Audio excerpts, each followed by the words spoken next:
Estamos un poquito más cerca a la cascada. La caída es muy fuerte. Aquí abajo el agua es muy bajita, pero se siente muy rico la brisa del agua. Muy sabrosa la brisa del agua. Las cascadas de Tamazopo en San Luis Potosí, gracias a nuestra prima Rocío que nos hizo el favor de traernos y de guiarnos hasta aquí, y estamos disfrutando de este lugar tan bonito.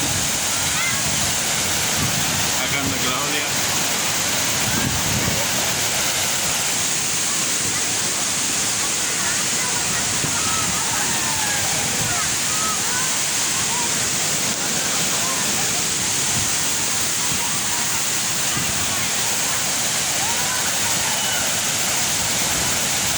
Qué lugar tan bonito, tan fresco.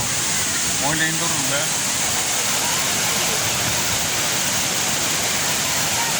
Hacia aquel lado también hay otras dos cascadas que están muy bonitas. Tienen una fuerza de caída impresionante. Se oye el golpeteo del agua al caer. Muy rico, muy sabroso.